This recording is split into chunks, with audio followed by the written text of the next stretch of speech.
स्वागत है आपको एक बार फिर से मेरे YouTube चैनल पर। तो आज क्लास 12 के रसायन विज्ञान अभ्यास 7 अभ्यास का नाम पी ब्लॉक तत्व में आज हम लोग समझेंगे फास्फोरस क्या होता है, फास्फोरस कितने प्रकार के होते हैं। तो यहाँ पर आप सभी विद्यार्थी पहले नोट कर लीजिए फास्फोरस, और फास्फोरस का जो प्रतीक होता है वह पी होता है। तो रस्तोगी ऑनलाइन कोचिंग क्लासेस पर कॉपीराइट स्ट्राइक आ जाने के कारण इस आपको दूसरे चैनल पर पढ़ाया जा रहा है।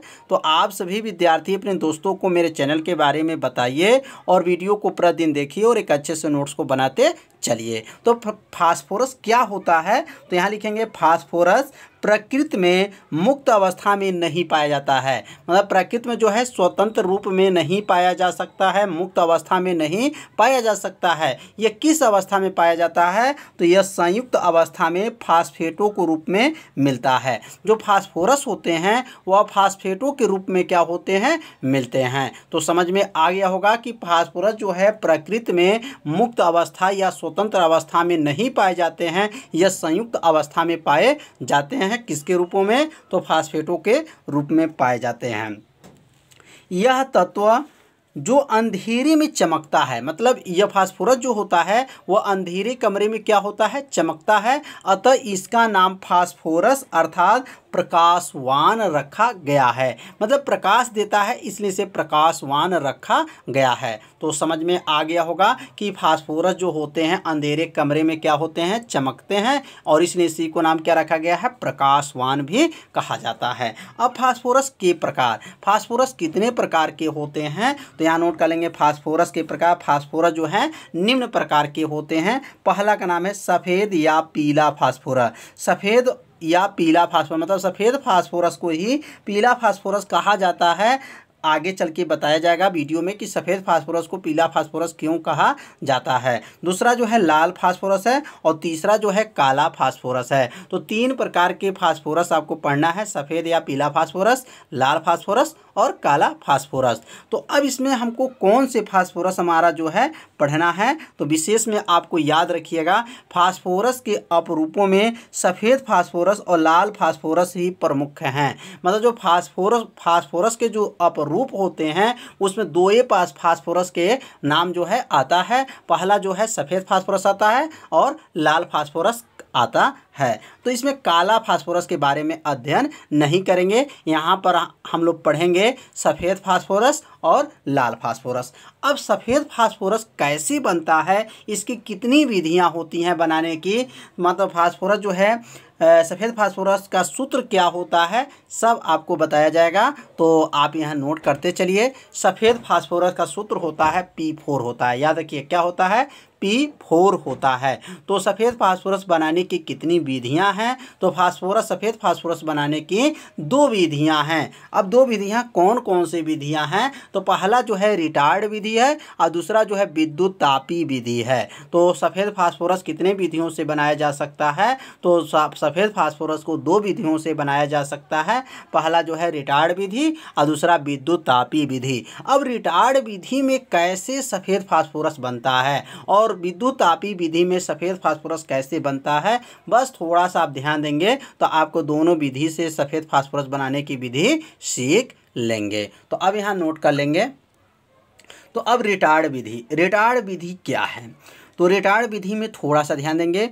इस विधि में हड्डी का राख, अब हड्डी का जो राख होता है उसका सूत्र याद रखिए, क्योंकि आगे चल के कंपटीशन में भी आपको बैठना है, कंपटीशन का एग्जाम देंगे। तो हड्डी का राख का सूत्र होता है CA3PO4 का, यहाँ कोष्टक बंद करके यहाँ पे 2 लिख देंगे, मतलब CA3PO4 का ट्वाइस इसको कहा जाता है। तो लिखेंगे इस विधि में हड्डी का राख या फास्फेट सेल के चूर्ण को सांद्र सल्फ्यूरिक अम्ल के साथ गर्म करने पर आर्थोफास्फोरिक अम्ल और कैल्शियम सल्फेट बनते हैं। तो यहाँ पे जो है हड्डी का राख भी कर सकते हैं या फास्फेट सेल भी उसको कहा जाता है। फास्फेट सेल के जो चूर्ण होते हैं वह वह शांत सल्फ्यूरिक अम्ल के साथ जब गर्म करते हैं तो यहाँ दो पदार्थ बनता है। पहला आर्थोफास्फोरिक अम्ल बनता है और दूसरा जो पदार्थ बनता है कैल्शियम सल्फेट बनता है। तो यह है हड्डी की राख और यह शांत सल्फ्यूरिक अम्ल को मिला दिया गया तो यहाँ पे जो बना आर्थोफास्फोरिक अम्ल बना और कैल्शियम सल्फेट बना। अब यहाँ आर्थोफास्फोरिक अम्ल जब बन गया तो आर्थोफास्फोरिक अम्ल को जब गर्म किया जाएगा तो यहाँ मेटाफास्फोरिक अम्ल बनता है और मेटाफास्फोरिक अम्ल को जब गर्म किया जाता है तब जाकर के तब जाकर के सफ़ेद, याद रखिए, तब जाकर के सफ़ेद फास्फोरस बनता है। तो सफ़ेद फास्फोरस बनाने के लिए 3 चरण को चलना है। पहला चरण तो आप समझ लिए होंगे। तो यहाँ पे जो बना है आर्थोफास्फोरिक अम्ल बना। अब आर्थोफास्फोरिक अम्ल को क्या करेंगे, गर्म करेंगे। तो यहाँ लिखेंगे आर्थोफास्फोरिक अम्ल को गर्म करने पर मेटाफास्फोरिक अम्ल बनता है। अब देखिए यहाँ पे जो गर्म किए हैं हड्डी की राख और सल्फ्यूरिक अम्ल जो है दोनों को मिला करके जब गर्म किए तो यह आर्थोफास्फोरिक अम्ल बना। अब पुनः जो है आर्थोफास्फोरिक अम्ल को जब गर्म किए हैं तो मेटाफास्फोरिक अम्ल बना और उसके साथ जो है जल भी प्राप्त हुआ। अब इसको गर्म करेंगे, इसका नाम क्या है, तो मेटाफास्फोरिक अम्ल को जब गर्म करेंगे तो क्या बन जाएगा, सफ़ेद फास्फोरस बन जाएगा। तो 3 चरण को इसमें चलना है। अब यहाँ नोट कर लेंगे कि मेटाफास्फोरिक अम्ल कार्बन के साथ जब गर्म करते हैं तो सफ़ेद फास्फोरस बनता है। मेटाफास्फोरिक अम्ल का सूत्र क्या है, HPO3 है और कार्बन का सूत्र क्या है, C है। और ये दोनों को जब मिलाया गया तो यह सफ़ेद फास्फोरस बना, कार्बन मोनोऑक्साइड बना और उसके साथ जो है जल भी प्राप्त हुआ। तो यह रिटायर्ड विधि था और रिटायर्ड विधि में 3 चरण चलेंगे तब जाकर के सफ़ेद फास्फोरस बनता है। तो आप सभी विद्यार्थी समझ लिए होंगे कि इसको कैसे बनाया गया और आप सभी विद्यार्थी इसे अपने कॉपी में ज़रूर नोट कीजिए जिससे एक आपको अच्छे से नोट्स भी बनता रहे।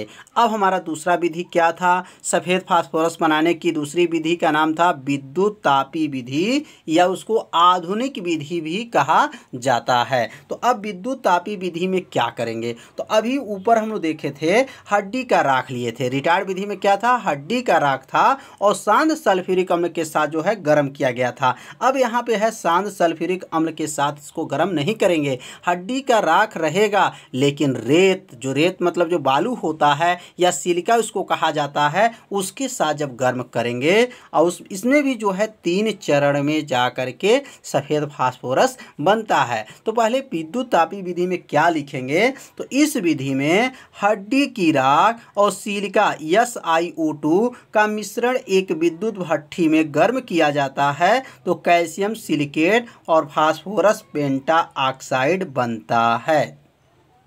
तो यहाँ समझ में आ गया होगा कि इसमें भी हड्डी का राख को लेना है और सिलिका मतलब बालू का मिश्रण एक विद्युत भट्ठी में रख करके क्या करेंगे, गर्म किया जाता है तो कैल्शियम सिलिकेट बनता है और फास्फोरस पेंटा ऑक्साइड भी बनता है।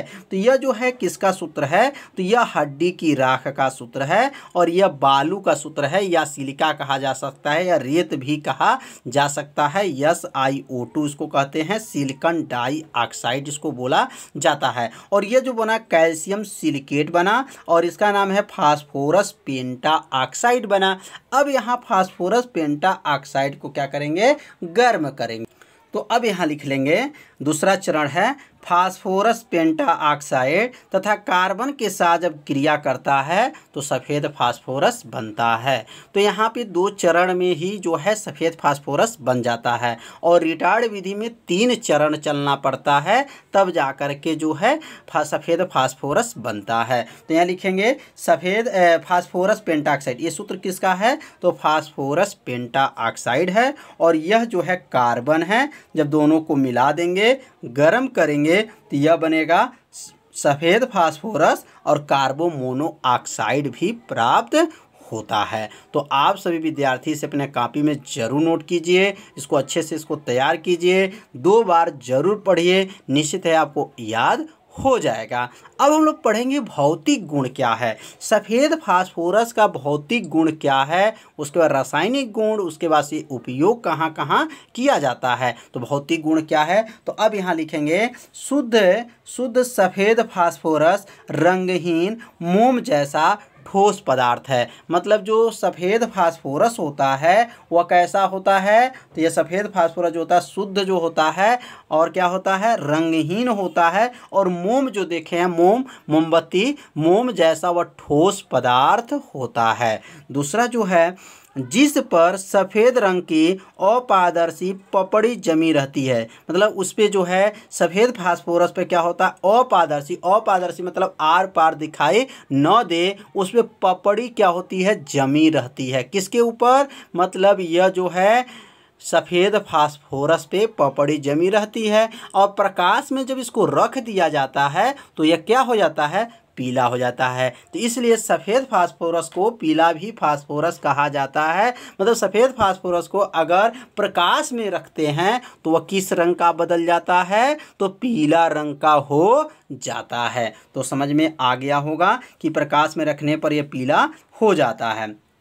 तीसरा है, इसमें लहसुन जैसी गंध आती है। जैसे लहसुन आप लोग खाए होंगे, देखे होंगे कि लहसुन जो है क्या होता है, आप लोग खाना जब बनता है तो लहसुन का भी प्रयोग करते हैं, सब्जी में डाला जाता है, तो लहसुन जैसे महक आता है, गंध आता है, उसी प्रकार जो है यह सफ़ेद फास्फोरस भी महकता है, गंध आती है, इसमें लहसुन जैसी गंध आती है। और यह चौथा जो है, यह बहुत विषैला पदार्थ है। याद रखिएगा, सफ़ेद फास्फोरस जो होता है यह बहुत ही विषैला पदार्थ है। इसकी वाष्प हड्डियों को गला देती है। याद रखिएगा, इसकी जो वाष्प होता है वह हड्डियों को क्या करता है, गला देता है। मुख्यतः जो जबड़े की जो हड्डी होती है, जबड़े की हड्डी जो मजबूत हड्डी होता है, उस हड्डी को भी जो है सफ़ेद फास्फोरस क्या करता है, गला देता है। मतलब इसके जो वाष्प होते हैं हड्डी को गलाने में क्या आता है, काम आता है।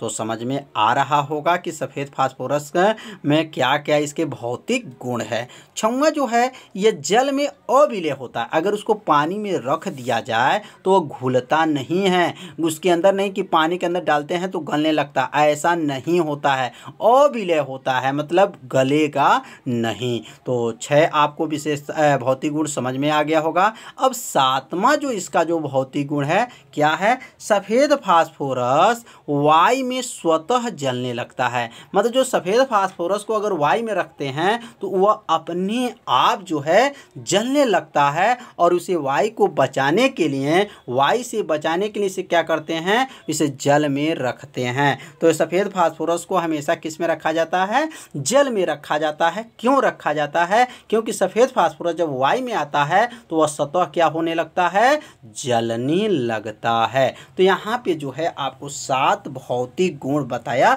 गया, और इसकी पर जो विधि थी रिटार्ड विधि और विद्युत तापी विधि बताया गया। तो अब हम लोग पढ़ेंगे रासायनिक गुण क्या होते हैं। रासायनिक गुण का मतलब होता है कि जो पदार्थ बनता है वह दूसरे से जब क्रिया करता है तो किस में लिखा जाता है, रासायनिक गुण में लिखा जाता है। तो आज का पढ़ाई कैसा था, आप सभी विद्यार्थी जरूर कमेंट कीजिएगा, वीडियो को लाइक कीजिएगा। यदि मेरे चैनल पर पहली बार आए होंगे तो चैनल को सब्सक्राइब और घंटी दबाना मत भूलिएगा। तो आज का पढ़ाई जो है इतना ही रहेगा।